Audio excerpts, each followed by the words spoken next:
Okay, recording start. तो सुनील जी, ऐसा है कि हम लोग पहले डेफिनेटिव गाइड को ओवरव्यू करते हैं। हम लोग, मैं आपको बताता हूँ किस चैप्टर में क्या लिखा हुआ है। ठीक है, तो आप उस हिसाब से फोकस करके पढ़िए। आउट ऑफ 16 चैप्टर है इसमें, राइट? एक मिनट, इसमें टोटल 16, जस्ट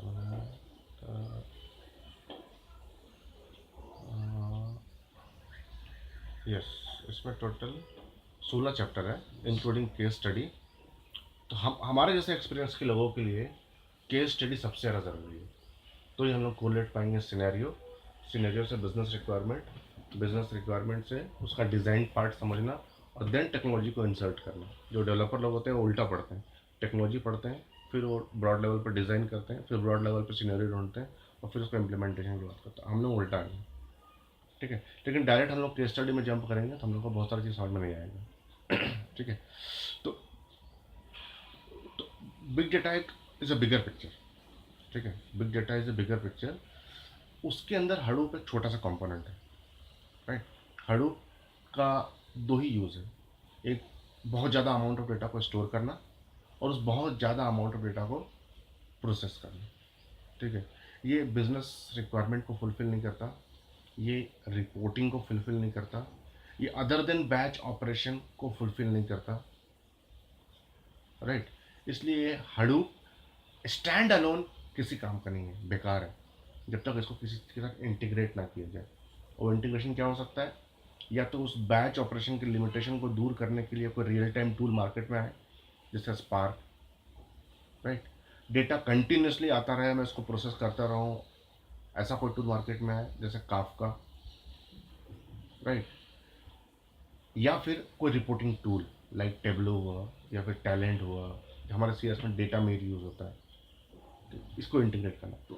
तो हडूप स्टैंड अलोन कोई मतलब नहीं इसका यूज़ करने का। ठीक है, ये चीज़ समझना बहुत ज़रूरी है कि हडूप जैसे फ्रेमवर्क को भी डेटाबेस की क्या ज़रूरत है। अगर डेटाबेस ही यूज़ करना है मुझे, मतलब एक स्ट्रक्चर डेटाबेस ही यूज़ करना है। हम बात करते हैं NoSQL, NoSQL, NoSQL, unstructured database. Unstructured database नाम की कोई चीज़ होती नहीं दुनिया में। ठीक है, अनस्ट्रक्चर्ड डेटाबेस का मतलब होता है कि आप जब चाहो तब स्कीमा को चेंज कर लो, जैसे चाहो वैसे देख लो। लेकिन अनस्ट्रक्चर्ड नाम की कोई चीज़ होती ही नहीं दुनिया में, राइट? तो हडूप को फिर क्यों जरूरत पड़ी डेटाबेस की? ठीक है, ये हम लोग अच्छे से समझ पाएंगे। कौन? जिसने 7 8 9 10 10 साल RDBMS पे काम किया हुआ है, वीजैम पे काम किया हुआ, IMS पे डाटा। हम लोग बेनिफिशियल है क्योंकि हम लोग समझ पाएंगे कि मेरा जो रिक्वायर्ड डेटा है वो मैंने RDBMS में अगर स्टोर किया है तो कैसे स्टोर होगा, और उसको कैसे रिट्रीव करना है, और IMS में स्टोर हो किया है तो कैसे स्टोर किया और कैसे रिट्रीव किया। डेटा बेस का कंसेप्ट हमारे ज़्यादा क्लियर है, राइट? तो हमें हमें इस चीज़ का एडवांटेज मिलेगा। लेकिन हमें एडवांटेज किस चीज़ का नहीं मिलेगा?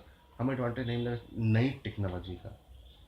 मेन फ्रेम और बिग डेटा से जब भी हम कंपेयर करते चले तो हमको ये समझ में आएगा कि मेन फ्रेम एक ज़्यादा मैच्योर्ड और रोबस्ट सिस्टम है, जिसकी कुछ लिमिटेशन है, जिसकी वजह से हडूप जैसे प्रजाति पनप पाई, राइट? तो कहने का मतलब ये, बिग डेटा एक टर्मिनोलॉजी है, एक टेक्नोलॉजी है, बट हडूप ये लैंग्वेज नहीं है, ये डेटाबेस भी नहीं है, स्टोरेज सिस्टम भी नहीं है, ऑपरेटिंग सिस्टम भी नहीं है। Hadoop is framework, right? तो फ्रेमवर्क क्या होता है हम लोगों को पता ही है। ठीक है, तो जो फर्स्ट चैप्टर है डेफिनेटिव गाइड का, ठीक है, तो उसमें भाई रियली अंकल ने ये बताया हमें, और रियल अंकल कि भाई जो ऑर्डनरी डेटाबेस, ऑर्डनरी टेक्नोलॉजी जो हमारे पास में है, जो हम पिछले 20 सालों से यूज़ कर रहे हैं, मोस्टली RDBMS की बात करते हैं हम लोग, वो एकदम परफेक्ट है सब कुछ, उसमें कोई प्रॉब्लम नहीं था। बिजनेस ऑपरेशन के लिए सब कुछ परफेक्ट है, DML ऑपरेशन होता है, और उसमें से आ, उसका पार्टीशनिंग बहुत इजी पड़ता है, और IBM जैसी रोबस्ट कंपनी उसको प्रोवाइड करती है, बेस्ट उसका मेंटेनेंस है, सब कुछ फिक्स है, प्राइस कॉस्ट वैल्यू सब कुछ उसका मार्केट में फिक्स है। लेकिन उसकी लिमिटेशन आना कब शुरू हुई? जब हमने देखा कि ऐसा कहावत है कि पिछले पिछले 5 सालों में 80% डेटा क्रिएट किया है ह्यूमन ने। ठीक है, तो अब जो 5 साल बाद जो एक्चुअली चैलेंजेस आए हैं वो मेन ने तो कभी फेस किए ही नहीं। फेस नहीं किए, इसका मतलब ये है कि मेनफ्रेम उस तरीके से डिज़ाइन किया ही नहीं गया, कोई भी लेगेसी सिस्टम उस तरीके से डिज़ाइन किया ही नहीं गया, राइट। तो उस सिस्टम को ओवरकम करने के लिए एक नया सिस्टम की ईजाद तो होनी थी, राइट। तो वो सिस्टम ईजाद हुआ है हडूप। ये बहुत इंटरेस्टिंग बात है कि हडूप पहले आया और बिग डेटा बाद में आया।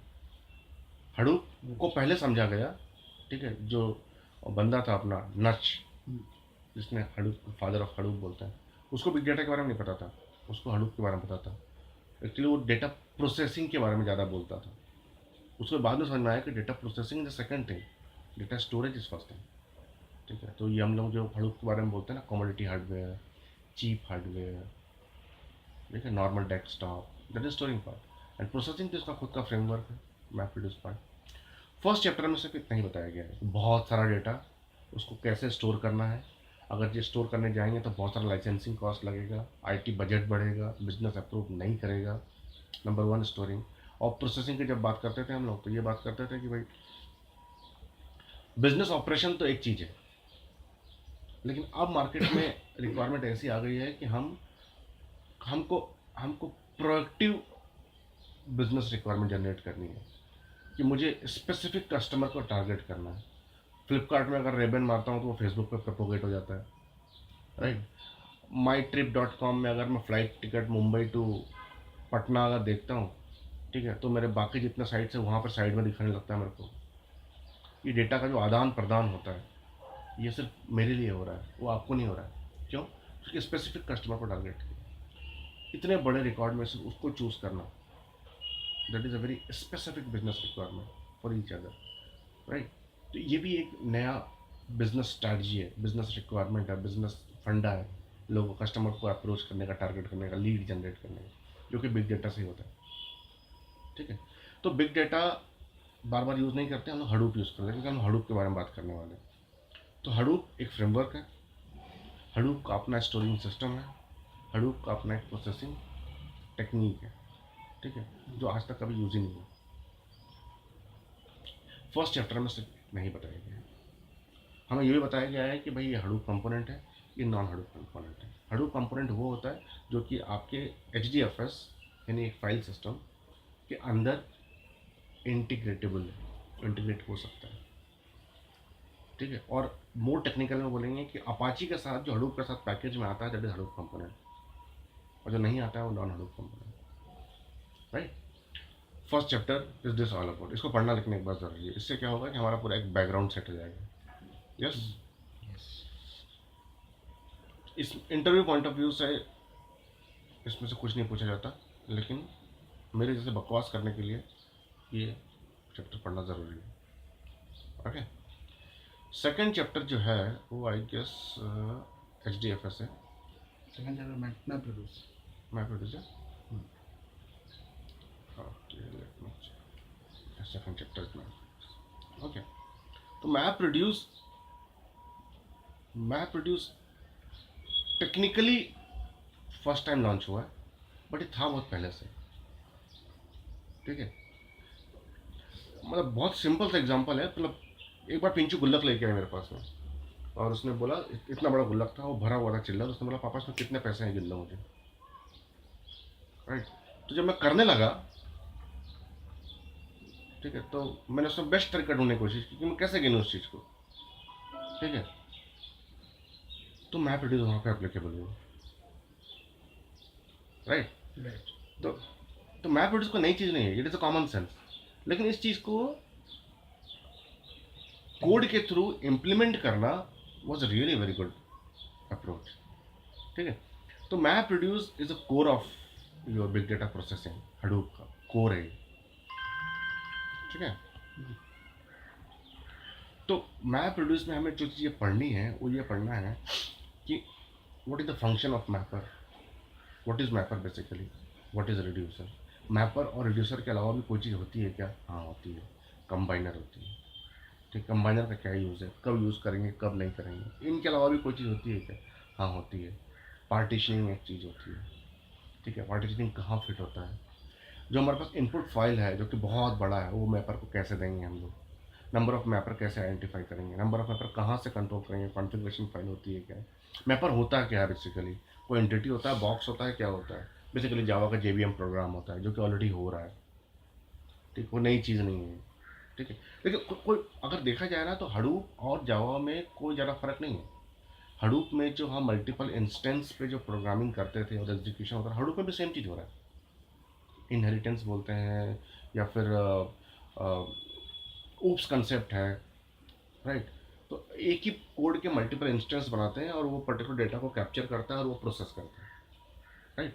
यही है जावा का ब्यूटी है, हडूप का भी यही ब्यूटी है। तो डिफरेंस बिटवीन क्या है, जावा भाई एक ही मशीन का CPU यूज़ करता है, बट हडूप पूरा क्लस्टर को यूज़ करता है, वो ज़्यादा बेटर, ज़्यादा पावरफुल हो जाता है, और कोई डिफरेंस नहीं। बट हाँ, द सेम टाइम इसकी कोऑर्डिनेशन में बहुत प्रॉब्लम आती है, कैसे कोऑर्डिनेट करोगे सारी चीज़ों को, राइट, वो सब बाद में देखेंगे हम लोग।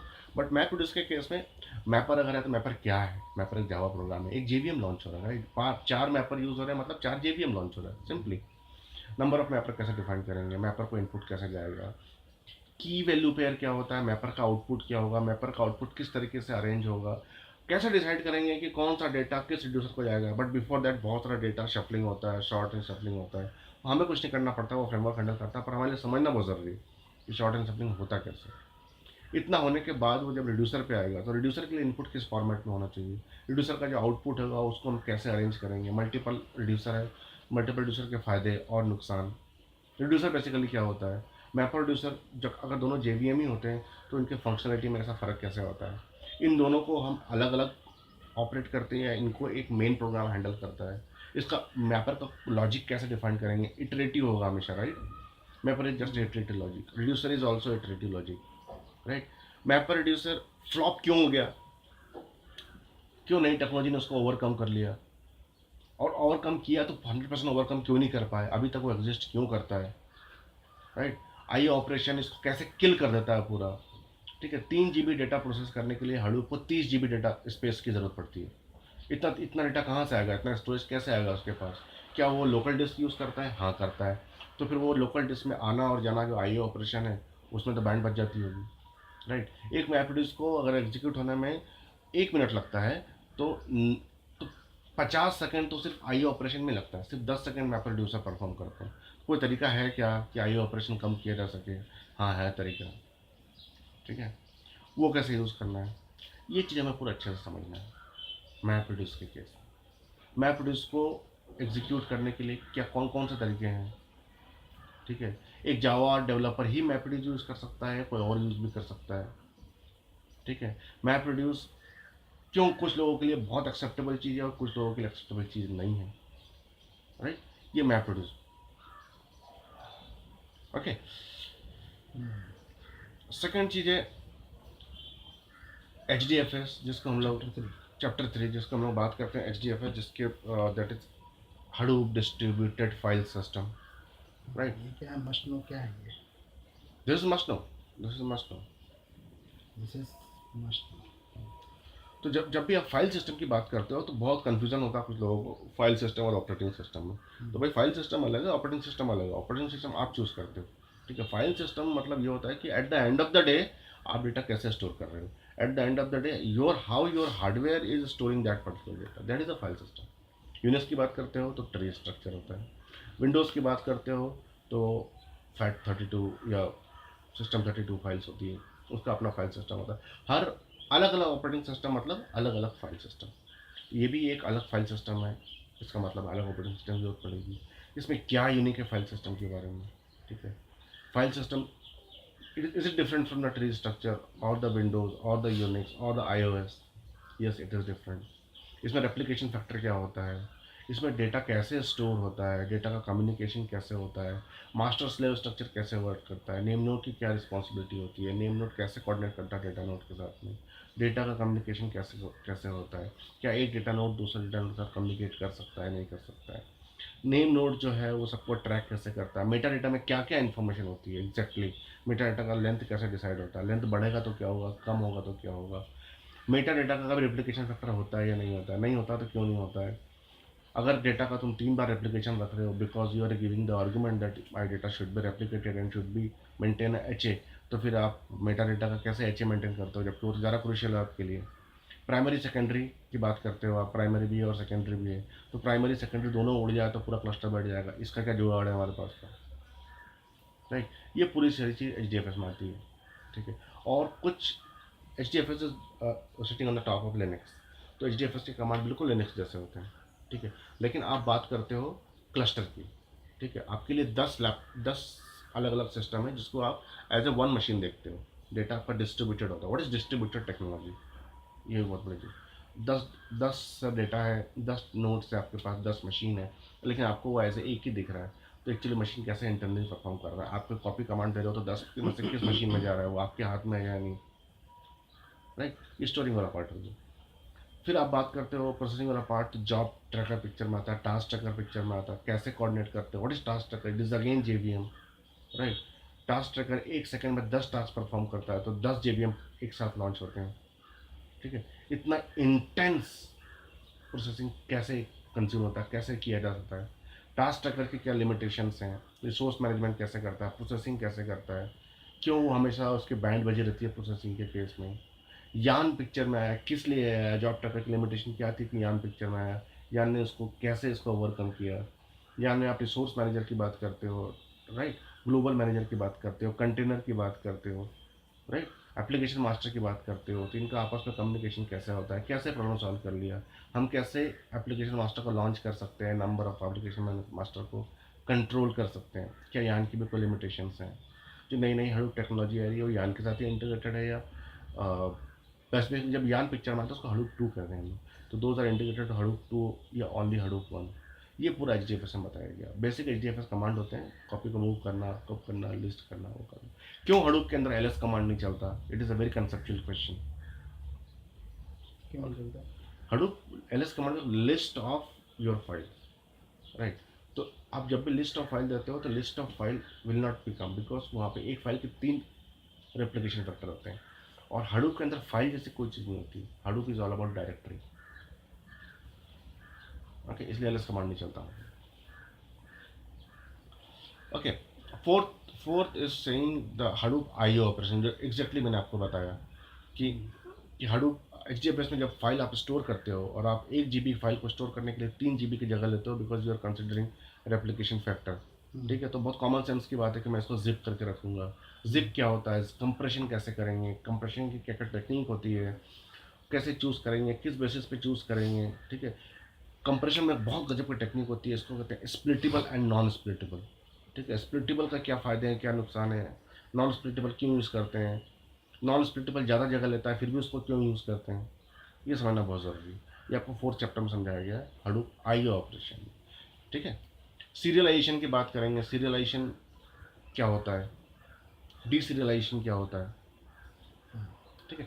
5th chapter is all about the coding, coding of mapreduce application, ठीक है। मेन प्रोग्राम लिखना जावा में, मैपर लिखना और रिड्यूसर लिखना, ठीक है। तो chapter 5 and chapter 6 is all for Java developer, ठीक है, जिसको हम जैसे लोग उसको आसानी से स्किप कर सकते हैं, ठीक है। अब मैप प्रोड्यूस अगर जावा है तो जावा के बड़े नखरे होते हैं, 6 right. is what? 6 is just one 6 is how map produce works basically. अगर कोई जॉब फेल हो जाता है तो कैसे वापस कैसे आता है, पिक्चर में आता है, उसको डेटा कैसे मिलता है उसको, ठीक है। फेल ओवर पार्ट होता है उसको,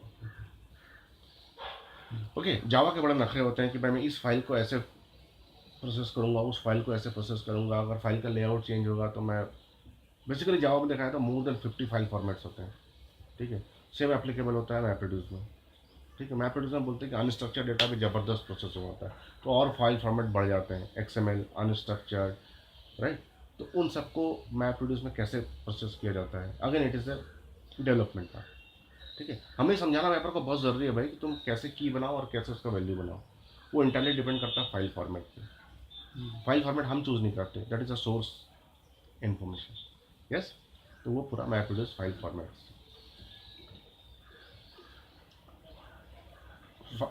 file chapter 8 is again about the map produce Same. Part, हाँ। 7?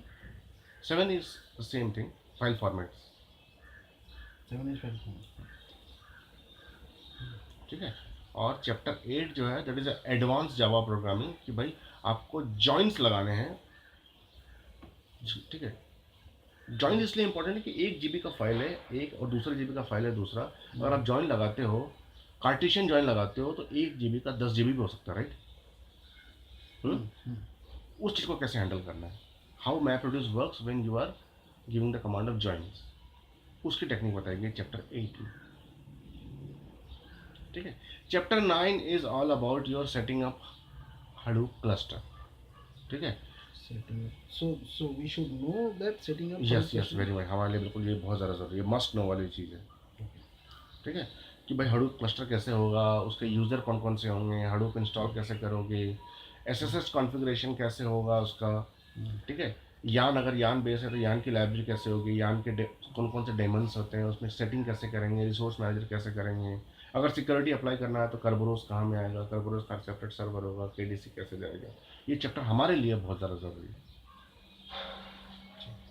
ठीक है। उसके बाद उसने बताया कि जब आप उसको रन करते हो Hadoop को, that is administrator part of Hadoop, तो आपको कौन कौन से मोड में आप चला सकते हो, सेफ मोड में चला सकते हो या उसको एक्टिव मोड में चला सकते हो। ठीक है। कौन कौन से मोड होते हैं Hadoop को चलाने के लिए। उसके बाद उसको मॉनिटरिंग कैसे करोगे, Hadoop में इतने सारे जॉब्स रन हो रहे हैं, कौन सा किल हुआ, कौन सा नहीं हुआ, कौन सा ज़्यादा टाइम ले रहा है, कितना CPU कंज्यूम हो रहा है, कितने डेड ब्लॉक्स हैं, कितने जिंदा ब्लॉक्स हैं, ये सब पता लगाने के लिए ये चैप्टर नंबर 10 है, जो कि एडमिनिस्ट्रेटिव ऑफ Hadoop। ये भी हमारे लिए मस्ट नो चीज़ है एकदम।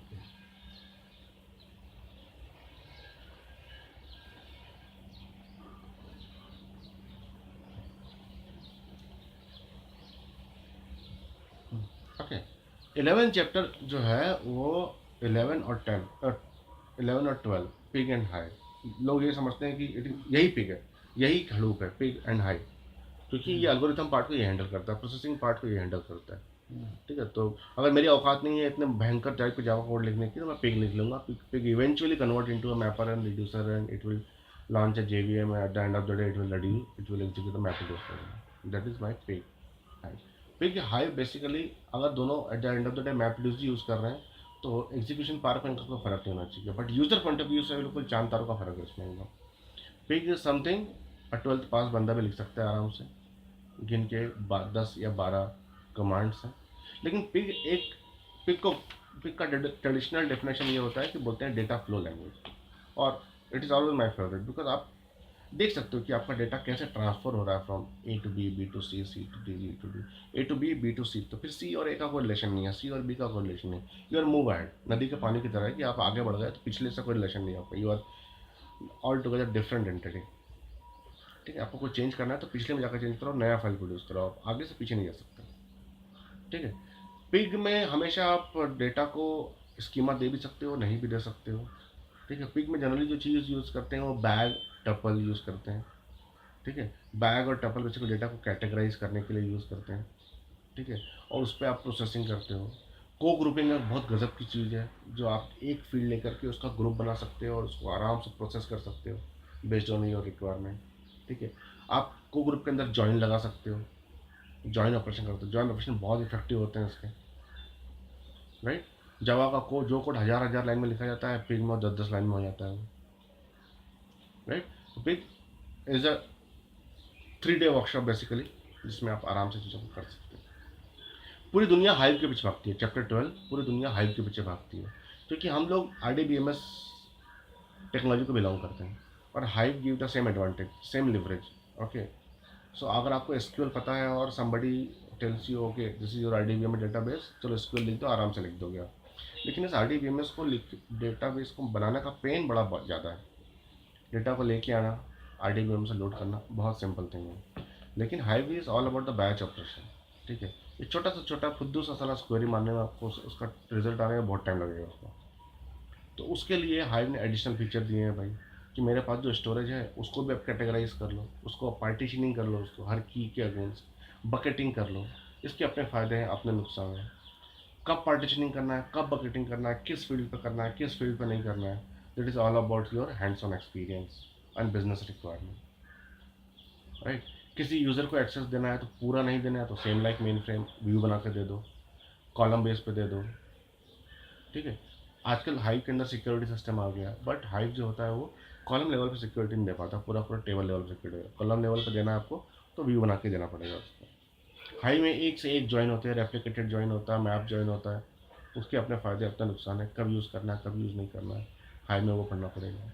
हाइव का इंटीग्रेशन कैसे स्कूप के साथ में होता है, स्कूप के साथ डेटा डंप कर दिया अगर हाइव में, इसके क्या फ़ायदे हैं और क्या नुकसान है, राइट। और सबसे गलत चीज़ है इंटरनल टेबल एक्सटर्नल टेबल का कंसेप्ट। वो क्या होता है, वो कब यूज़ करना है इंटरनल टेबल, कब एक्सटर्नल टेबल यूज़ करना है, ठीक है। पूरी दुनिया यूज़ करने वाली है उसको, hive, page, H base, scoop, Kafka, तो आप एक्सटर्नल टेबल यूज़ करोगे। हाइव मतलब कि अगला यूज़र उसका हाइव ही है, इंटरनल टेबल बना लो उसका। ये पिग और हाइव नाम की दो चिड़िया हो गई, ठीक है। उसके बाद ऐसी क्या ज़रूरत पड़ गई भाई कि आपको हडूप के अंदर भी डेटाबेस की ज़रूरत पड़ने लग गई। ये चैप्टर 13 है. ये चैप्टर 13 है, What is that? H base, Okay. ठीक है। आपको इससे क्या ज़रूरत पड़ गई कि आपको एच बेस की भी डेटाबेस की ज़रूरत पड़ गई, ठीक है। आपको क्यों रिलेशनल डेटाबेस या अनरिलेशनल डेटाबेस को एज अ टेबुलर फॉर्मेट में या as a non tabular format में यूज़ करना है, जबकि you are very happy with the Hive, you are very happy with the file system. बड़ी बड़ी बातें कर रहे थे आप कि भाई फाइल सिस्टम है, रेप्लिकेशन 3 है, मैप रिड्यूस पिक करता था। अब क्या जरूरत पड़ेगी आपको एच बेस की, राइट। एच बेस को आप बोलते हैं non structure database. Non structure database क्या होता है, unstructured database. Is it really unstructured? At the end of the day आप टेबल ही बनाते हो, कॉलम फैमिली ही बनाते हो, कॉलम ही बनाते हो, ठीक है। अगेन आप मास्टर स्लेव की बातें कर रहे हो, जब आपको पता है कि बॉटल नेक है टास्क ट्रैकर और जॉब ट्रैकर में, ठीक है। फिर से आप एच में वही स्ट्रक्चर फॉलो कर रहे हो, वही मेटा डेटा यूज़ कर रहे हो, वही क्वेरी इसको कर रहे हो, वही डेटा को स्पिल कर रहे हो, इधर से उधर भेज रहे हो, ठीक है। और इन सब को यूज़ करने के लिए आपको पूरा का पूरा एक कोऑर्डिनेटर की जरूरत पड़ रही है। कोऑर्डिनेटर है zookeeper, that is your chapter number 14।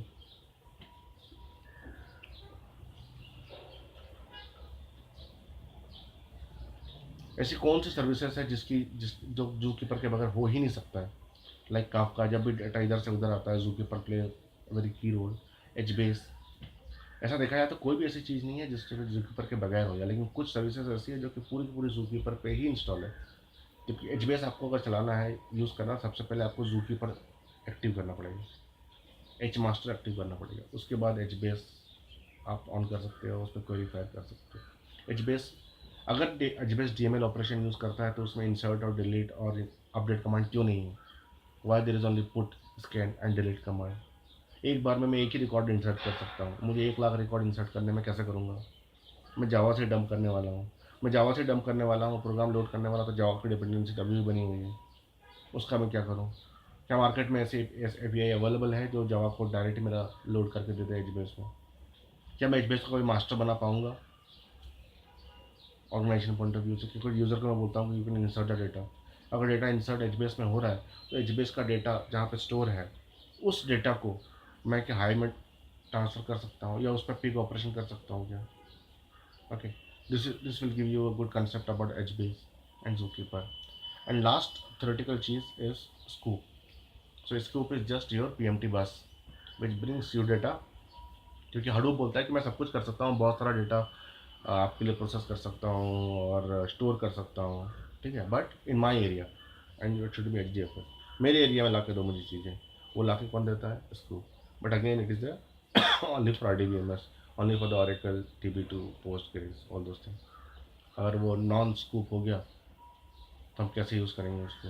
कौन कौन से तरीके हैं फाइल को लाने के लिए? AFT, FTP, AFTP, स्कूप, पास डेटा, अलग अलग स्ट्रक्चर डेटा कैसे लेके आएंगे हम लोग? स्कूप की क्या लिमिटेशन है? स्कूप में ही हम उसका स्कीमा डिफाइन कर सकते हैं क्या?